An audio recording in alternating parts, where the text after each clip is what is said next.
Palavra pastoral, meditação.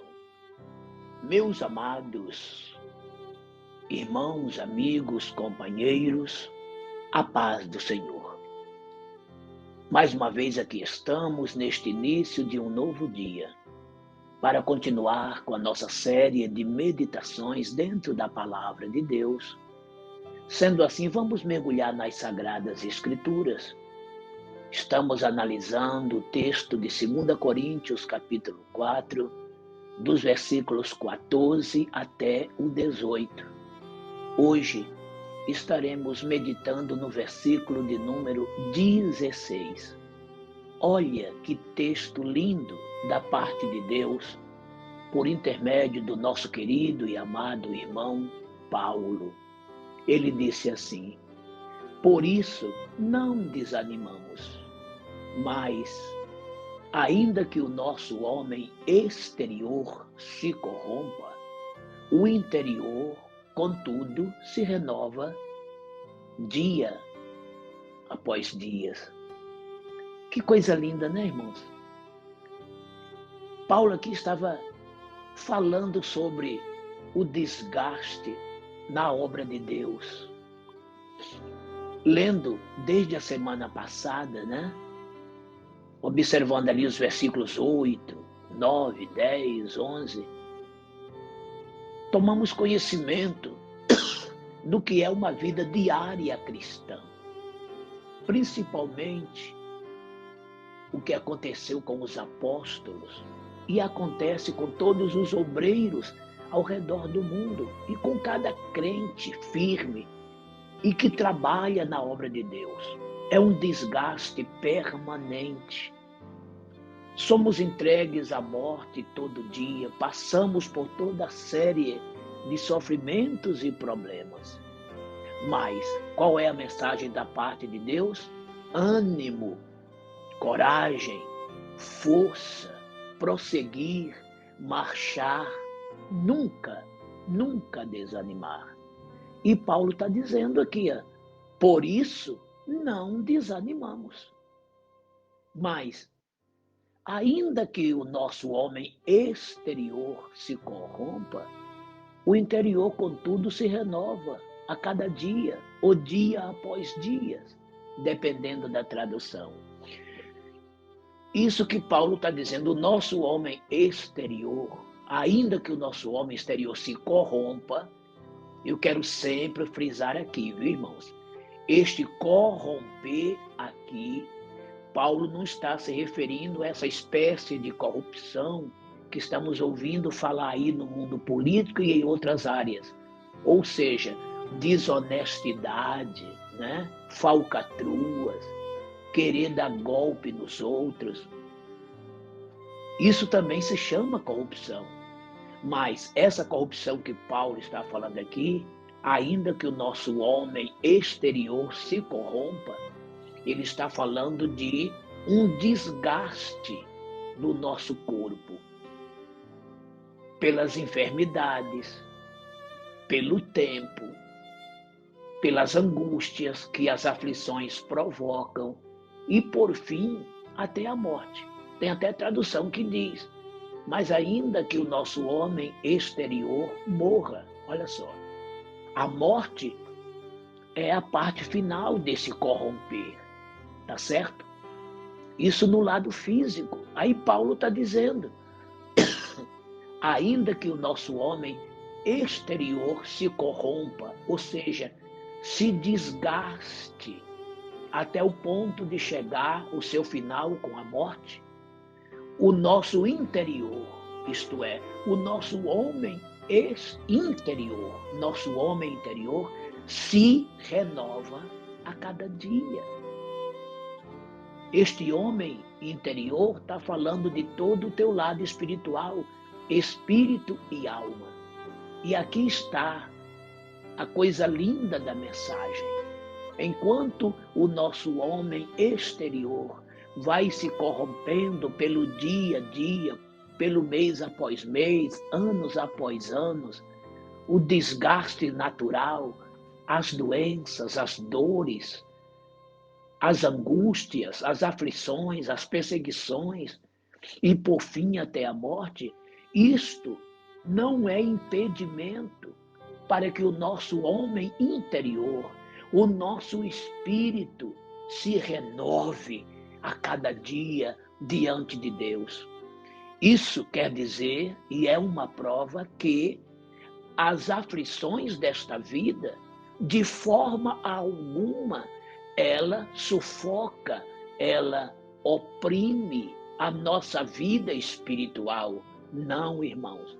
Pelo contrário, as tribulações da vida é para aperfeiçoar ainda mais nossos espíritos e almas.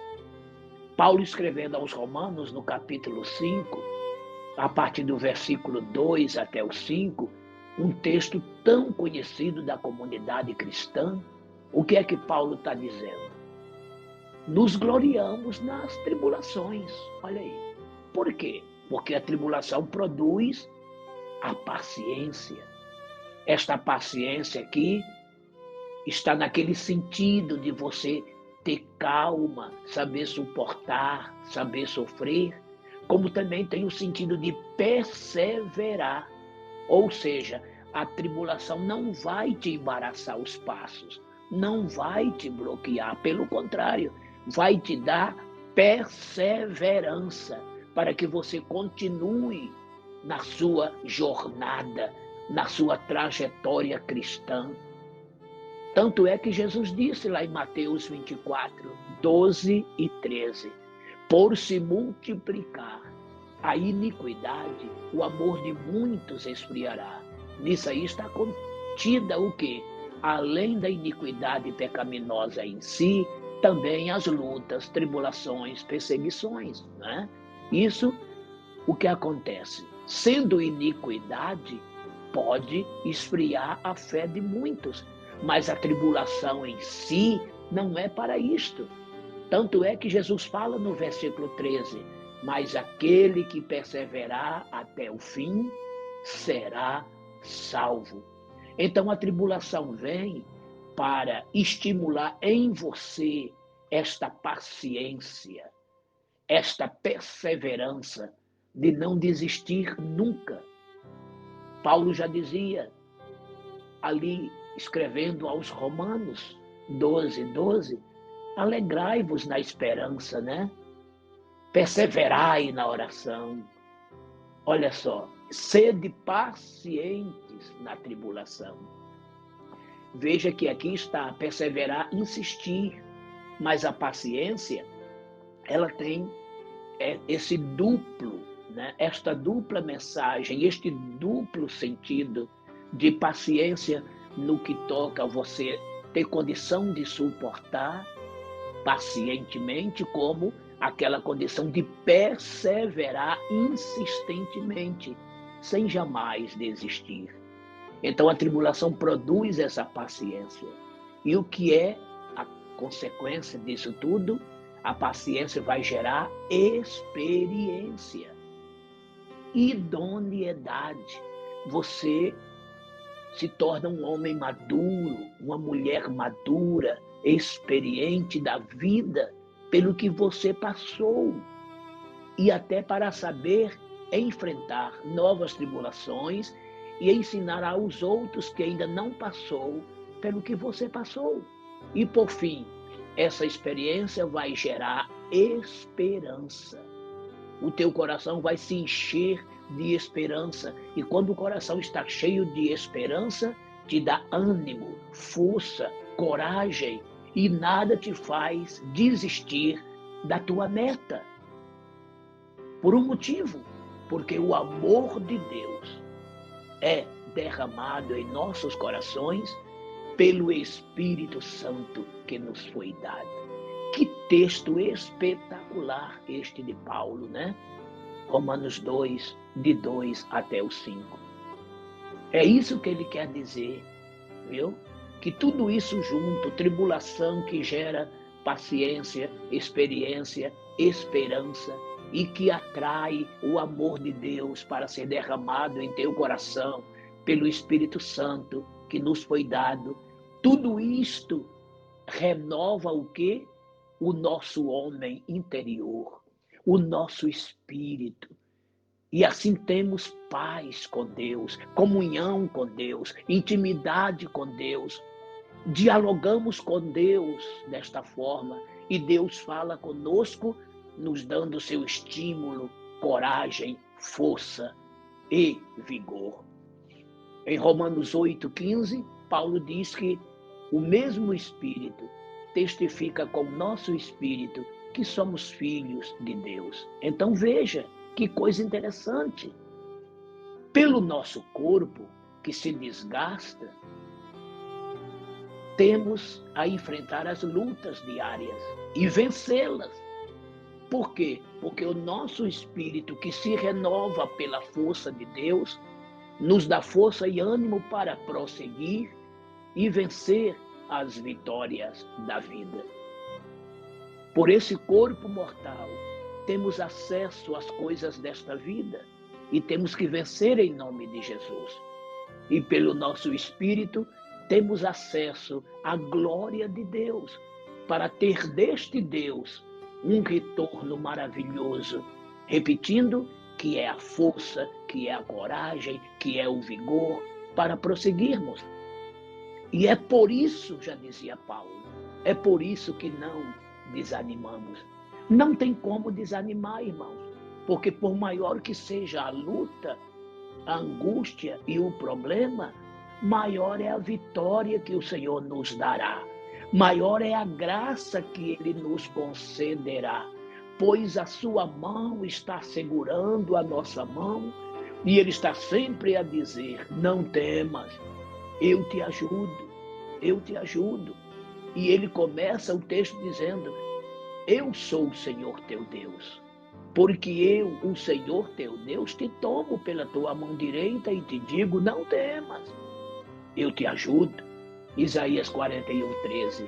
Meus irmãos, não temos do que nos queixar. Vamos seguir avante, alegremente, mesmo envolto aos problemas da vida, até mesmo às perseguições, sem falar das demais coisas que vêm para nos afligir, lutas diárias, doenças, em algumas situações calúnias, perseguições, injúrias, mas isto faz parte de uma vida cristã. Não entramos nesta vida cristã enganados. Jesus veio a este mundo e a sua própria vida de sofrimento é um legado que ele nos deixou. E não foi diferente com os apóstolos, como também não foi diferente com toda a igreja no primeiro século, cujos crentes morriam aos milhares e milhares nos coliseus romanos, sendo incendiados vivos, entregues às feras em diversos lugares. E nenhum deles, fiéis a Deus, reclamavam, pelo contrário, com toda alegria, entregavam suas vidas por causa do reino de Deus e herdavam o quê? A vida eterna e o consequente galardão que virá a eles num futuro bem próximo. E nós temos que seguir estes exemplos. Estamos habituados, amados, a uma vida de conforto, onde qualquer lutazinha já nos aflige e nos deixa amedrontados. Não é assim, irmãos. Fomos chamados para vencermos todas estas coisas. Jesus já nos dizia, no mundo tereis aflições, mas tende bom ânimo. Eu venci o mundo. João 16:33.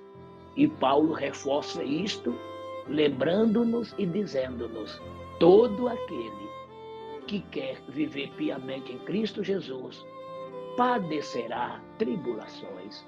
2 Timóteo 3:12.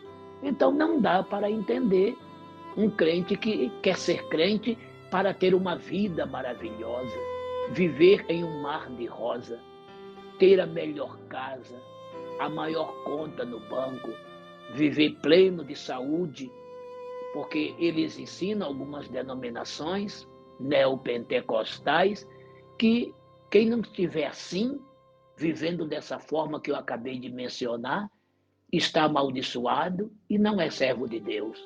Isso é mentira, irmãos. Pelo contrário, nós fomos chamados para sofrimento.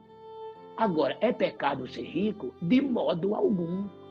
Agora, devidamente, o cuidado tem que ter de não se deixar levar, influenciar por estas riquezas. Porque Paulo já nos dizia que o amor ao dinheiro é a raiz de todos os males. E muitos, têm caído nesse laço do diabo. 1 Timóteo 6:10. Paulo não disse que a desgraça, o problema está no dinheiro. Não, mas ele disse no amor ao dinheiro. Que aí, a palavra mais certa aí, mais sensata para entendermos é avareza. Tome cuidado, não seja avarento, não seja avarenta se você tiver dinheiro ou chegar a ter, mas que você use o dinheiro para o teu bem, dos teus familiares e da obra de Deus. Leia o que Paulo escreveu no capítulo 6 de 1 Timóteo, dos versículos 6 até o 13. Leia lá para você ver a orientação que ele dá. Agora, amados, o verdadeiro cristão veio nesta vida para viver uma vida em Cristo Jesus, que por nós morreu para que nos desse pela sua morte vida eterna.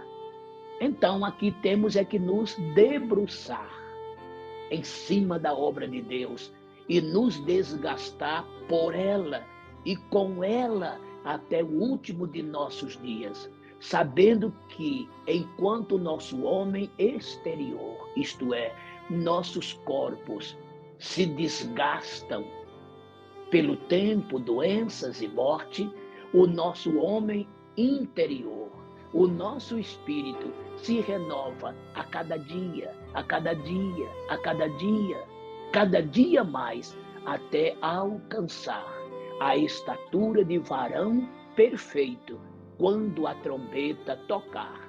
E a partir daí, para sempre em corpos glorificados, estaremos diante do Senhor, por Ele recompensados, e com Ele viveremos para todo sempre. Glórias a Deus. Pense nisto.